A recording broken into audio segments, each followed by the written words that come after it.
디모데 전서 제1장. 우리 구주 하나님과 우리의 소망이신 그리스도 예수의 명령을 따라 그리스도 예수의 사도된 바울은 믿음 안에서 참 아들 된 디모데에게 편지하노니, 하나님 아버지와 그리스도 예수 우리 주께로부터 은혜와 긍휼과 평강이 내게 있을지어다. 내가 마게도냐로 갈 때 너를 권하여 에베소에 머물라 한 것은 어떤 사람들 명하여 다른 교훈을 가르치지 말며 신화와 끝없는 족보에 몰두하지 말게 하려 함이라. 이런 것은 믿음 안에 있는 하나님의 경륜을 이룸보다 도리어 변론을 내는 것이라. 이 교훈의 목적은 청결한 마음과 선한 양심과 거짓이 없는 믿음에서 나오는 사랑이거늘 사람들이 이에서 벗어나 헛된 말에 빠져 율법의 선생이 되려 하나, 자기가 말하는 것이나 자기가 확증하는 것도 깨닫지 못하는도다. 그러나 율법은 사람이 그것을 적법하게만 쓰면 선한 것임을 우리는 아노라. 알 것은 이것이니 율법은 옳은 사람을 위하여 세운 것이 아니요 오직 불법한 자와 복종하지 아니하는 자와 경건하지 아니한 자와 죄인과 거룩하지 아니한 자와 망령된 자와 아버지를 죽이는 자와 어머니를 죽이는 자와 살인하는 자며 음행하는 자와 남색하는 자와 인신매매를 하는 자와 거짓말하는 자와 거짓 맹세하는 자와 기타 바른 교훈을 거스르는 자를 위함이니, 이 교훈은 내게 맡기신 바 복되신 하나님의 영광의 복음을 따름이니라. 2025년 7월 8일 619 온전한기도회로 모이신 성도님들을 환영하고 축복합니다. 오늘은 디모데 전서를 시작하는 날입니다. 디모데 전서는 AD 64년에서 65년 사이에 사도 바울이 에베소에서 사역하던 디모데에게 쓴 그런 서신서입니다. 바울은 AD 62, 63년경에 로마 감옥에서 석방이 된 후에 자신이 세운 교회들을 방문하면서 여러 지역을 돌아다니는데 그중 마게도냐 지방에서 디모데 전서를 쓴 것으로 추정됩니다.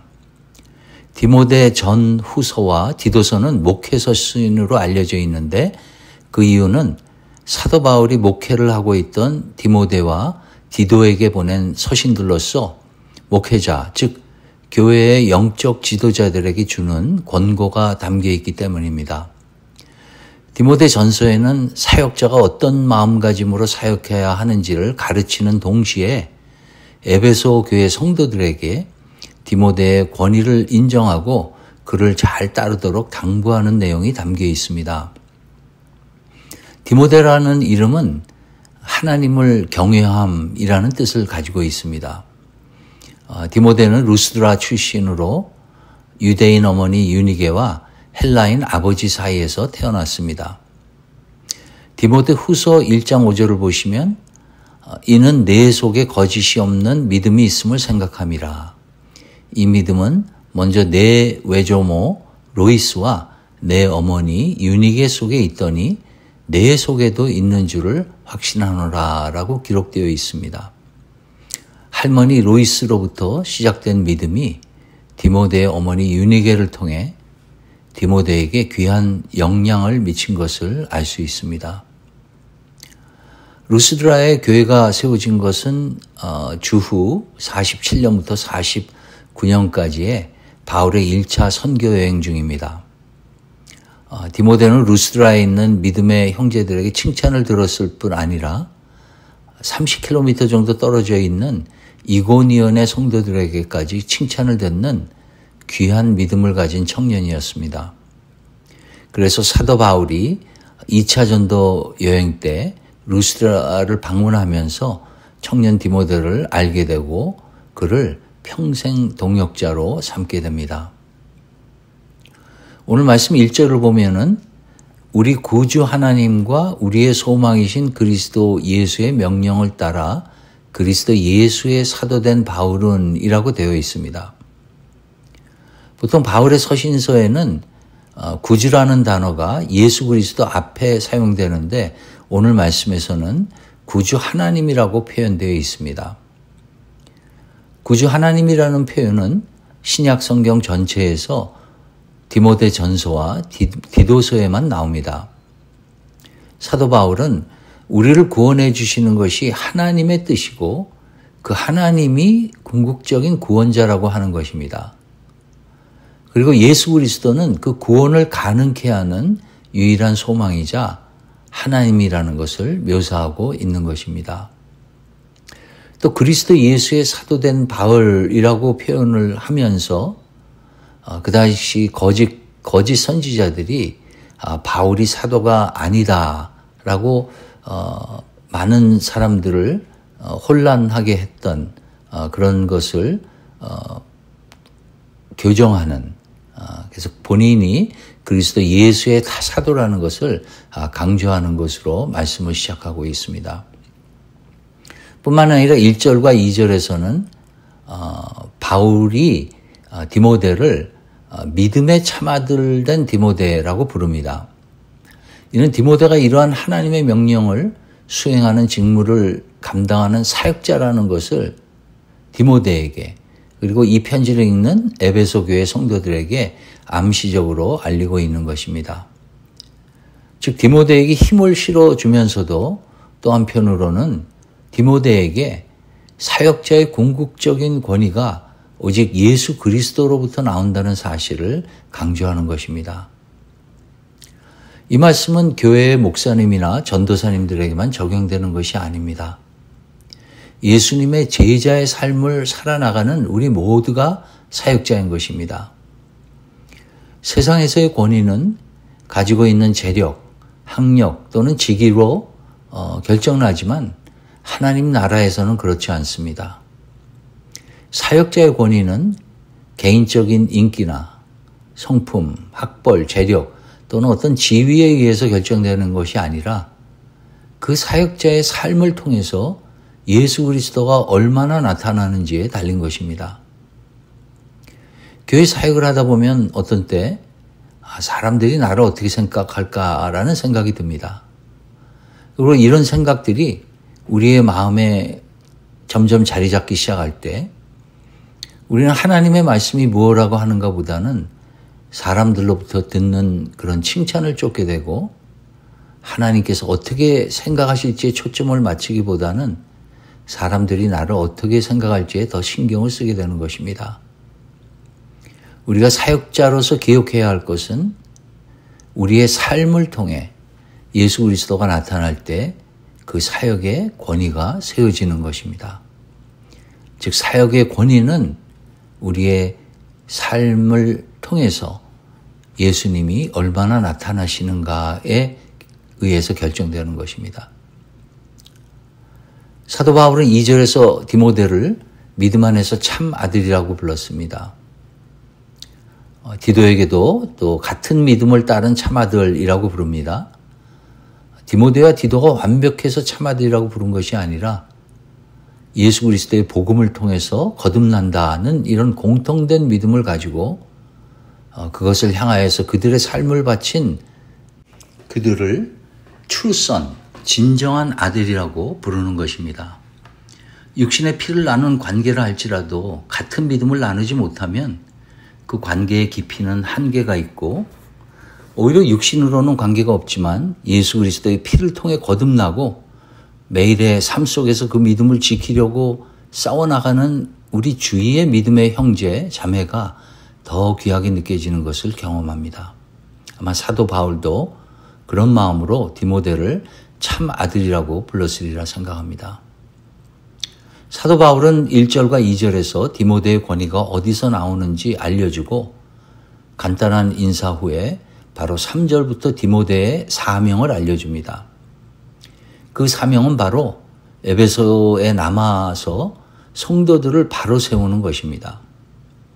그리고 성도들을 바로 세우기 위해서 경계해야 할 것과 추구해야 할 것을 알려줍니다. 경계해야 할 것은 3절에 있는 다른 교훈과 4절에 있는 신화와 끝없는 족보입니다. 이 다른 교훈에서 이 다른이라는 단어는 헤테로스, 즉 종류는 같지만 다른 것이라는 뜻이 아니라 아주 그 종류 자체가 다른 것이라는 뜻입니다. 연필 좀 빌려줘. 근데 그 연필 말고 다른 연필 이렇게 얘기하는 것이 아니라 그 연필 말고 연필이 아닌 완전히 종류가 다른 지우개를 노트를 빌려줘라고 말하는 것입니다. 즉 에베소 교회에 있던 어떤 사람들, 거짓 교사들이죠. 그들이 가르치는 교훈과 11절에서 이야기하는 내게 맡기신 바 복되신 하나님의 영광의 복음과는 완전히 종류가 다른 교훈이라는 것입니다. 그러면 이 다른 교훈은 무슨 교훈이었을까요? 6절부터 10절을 보시면은 율법주의가 자세하게 언급되어 있습니다. 그러므로 아마 이 다른 교훈은 율법주의를 지칭하는 것이 아닌가 생각합니다. 바울은 율법이 옳은 사람을 위한 것이 아니라 불법한 자들을 위한 것이라고 역설합니다. 즉 율법은 죄를 깨닫게 할 뿐이지 사람을 구원에 이르게 할 수는 없다는 뜻입니다. 유대의 율법주의자들은 율법을 철저히 지킴으로 스스로 구원에 이르려는 교만에 빠져 있었습니다. 지금도 하나님의 은혜가 아닌 스스로 우리의 노력과 선행으로 구원에 이르려는 잘못된 생각은 하나님 나라와 복음을 대적합니다. 8절을 보시면은 율법은 사람이 그것을 적법하게만 쓰면 선한 것임을 우리는 아노라고 합니다. 바울은 율법주의로 에베소 교회를 어지럽게 하는 자들을 경계하면서도 율법, 곧 구약 성경의 가치를 낮게 평가해서는 안 된다고 분명히 밝힙니다. 율법은 무엇이 틀렸는지를 지적하지만 복음은 그렇게 틀린 모습의 우리들이 어떻게 생명을 얻고 또 어떻게 살아야 하는지를 알려줍니다. 즉 율법은 반드시 바른 교훈, 즉 복음으로 해석되어야 하는 것입니다. 그래서 바울은 율법주의의 문제점들을 지적하고는 11절에서 복되신 하나님의 영광의 복음을 강조하면서 바른 교훈은 모두 이 복음에서 나온다고 강조했습니다. 다시 돌아와서 4절의 신화와 끝없는 족보에서 신화는 그 당시 초대교회를 흔들던 영지주의를 의미합니다. 영지주의는 영혼과 육체가 대립의 관계에 있다는 전제하에 시작하고 영혼은 선하고 육체는 악하다는 선악 이원론으로 결론 지어집니다. 그러므로 예수님의 육체적 죽음과 육체적 부활에 대한 믿음을 통해 죄사함을 받아서 영육 간의 구원을 얻는다는 기독교의 구원론을 배격하는 것입니다. 그래서 계시록 2장을 보면은 예수님께서 에베소 교회에 오직 내게 이것이 있으니 내가 니골라당의 행위를 미워하는도다. 나도 이것을 미워하노라고 말씀하십니다. 여기서 니골라당은 초기 영지주의 지도자 니콜라스의 이름에서 유래되었다고 합니다. 끝없는 족보는 초대교회 당시 사람들이 자신의 가문이나 도시의 기원을 헬라 또는 로마 신화에 등장하는 유명한 신에게까지 연결하여서 그것을 자랑으로 삼는 경향이 있었다고 하는데, 뿐만 아니라 구약의 인물들을 하나님과 인간 사이를 중재하는 천상적 존재들로 보고 그 서열을 따지며 논쟁하기를 좋아했다고 합니다. 그 족보 싸움을 사도 바울이 지적하고 있는 것입니다. 사도 바울은 디모데에게 에베소 교회에 있는 이러한 잘못된 교훈과 사상들을 경계할 뿐 아니라 궁극적으로는 복음의 진정한 목적인 사랑을 이루라고 명령합니다. 그리고 그 사랑은 청결한 마음과 선한 양심과 거짓이 없는 믿음에서 나온다고 권면합니다. 청결한 마음, 선한 양심, 거짓이 없는 믿음, 이 모든 것들은 인간의 내면적인 부분을 지칭합니다. 즉 행위의 동기를 지적하는 것으로 보입니다. 사랑의 행위의 동기가 깨끗해야 하고 선해야 하며 거짓이 없어야 한다는 것입니다. 사랑으로 하는 행동들의 동기가 깨끗하지 않고 선하지 않거나 거짓이 있을 수가 있나요? 그럴 수 있다고 생각합니다. 우리가 하는 사랑의 행위들이 무엇을 바라고 한다거나 나를 나타내기 위하여 한다거나 심지어는 하나님께 잘 보이기 위해서 한다면 그런 사랑은 복음의 목적에서 멀어져 있다고 사도 바울은 지적하는 것입니다. 그리고 6절과 7절에 의하면 이런 바른 교훈의 목적에서 벗어난 사람들이 헛된 말에 빠져 율법의 선생이 되려고 한다고 지적합니다. 예수님이 보여주신 희생적인 사랑의 행동보다는 말로만 복음과 능력을 외치며 삶의 열매, 성령의 열매가 없는 그런 모습을 지적하신 것 같습니다. 저도 이 말씀을 준비하면서 저 자신을 돌아볼 때 참 부끄러운 부분도 많았음을 고백합니다. 저희 교회가 예수 그리스도께서 베푸신 사랑으로 서로 뜨겁게 사랑하며 복음의 능력을 사랑으로 증거하는 그런 공동체가 되길 기도합니다. 거짓 없는 믿음과 깨끗한 마음, 선한 양심은 18절과 19절에서 거짓 교사들과 참된 그리스도의 사역자를 구분할 때 기준이 되는 것이며 디모데전서 곳곳에서 사도 바울이 강조하고 있는 단어들입니다. 우리는 목회서신이라 불리는 이 편지 속에서 사도 바울이 사역자인 우리 모두에게 요구하는 중요한 요건을 발견하게 됩니다. 그것은 다름 아닌 깨끗하고 선한 양심과 거짓 없는 믿음에 근거한 사랑인 것입니다. 잠언 4장에 이런 말씀이 있습니다. 모든 지킬 만한 것 중에 더욱 내 마음을 지키라. 생명의 근원이 이에서 남이라. 오늘도 복음이 아닌 다른 교훈으로 무슨 신비한 것들로 아무런 의미 없는 세상의 족보로 우리의 마음을 빼앗으려는 사단의 괴계를 물리치고 깨끗한 양심과 거짓 없는 믿음으로 삶의 현장에서 예수 그리스도의 사랑을 실천하시는 성도님들 우리 모두가 되시길 간절히 축원합니다. 오늘 말씀을 생각하시면서 함께 기도하시겠습니다. 우리의 사랑의 행위가 깨끗한 마음, 선한 양심, 거짓이 없는 믿음에서 나온 것인지 돌아보는 시간이 되었으면 합니다. 부족한 부분이 보이면 그러한 사랑을 보이신 예수님을 묵상하고 그 성령님의 도움을 구하는 그런 기도를 드리겠습니다. 그리고 나의 주위에 하나님의 도움이 필요한 사람이 생각나면 복음의 능력인 사랑으로 그 이웃을 돕는 결단을 하는 기도를 드리겠습니다.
이스라엘과 이란의 전쟁, 우크라이나와 러시아의 전쟁이 조속히 끝나도록 기도하겠습니다.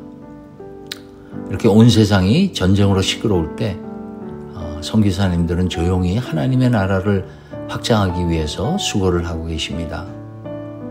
저희 교회에서 지원하는 선교사님들과 가정들, 우리 목장과 마을이 기도를 맡고 있는데 그분들을 기억하시면서 기도하겠습니다. 특히 북한과 이슬람권 선교를 위해서 기도하겠습니다.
마지막으로 교회 사역을 위해 기도합니다.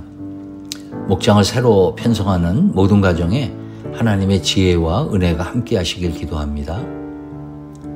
진행 중인 VBS와 또 곧 시작하는 카이로스 코스에 하나님의 전폭적인 은혜가 있도록 기도하겠습니다. G2G 예배를 우리 지난주에 드렸는데 이 예배를 통해서 각 가정이 예배 공동체를 경험하도록 또 준비하시는 분들과 말씀 전하시는 목사님을 위해서 기도하겠습니다.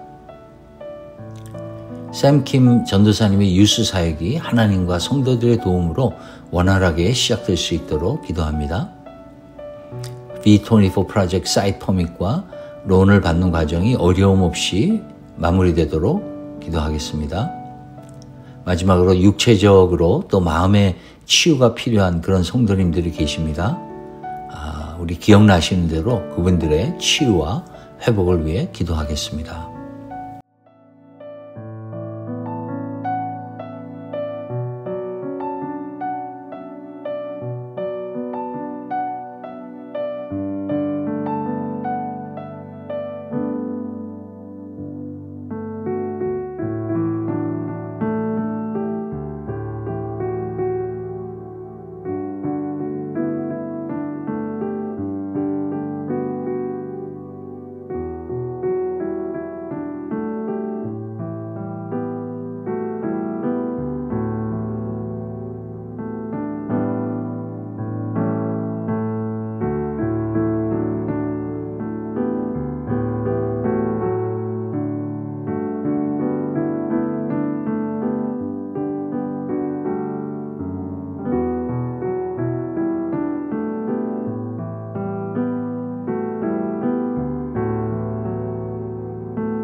주님께서 가르쳐 주신 기도로 기도회를 마치겠습니다. 하늘에 계신 우리 아버지여, 이름이 거룩히 여김을 받으시오며 나라가 임하시오며 뜻이 하늘에서 이루어진 것 같이 땅에서도 이루어지이다. 오늘 우리에게 일용할 양식을 주시옵고 우리가 우리에게 죄 지은 자를 사하여 준 것 같이 우리의 죄를 사하여 주시옵고 우리를 시험에 들게 하지 마시옵고 다만 악에서 구하시옵소서.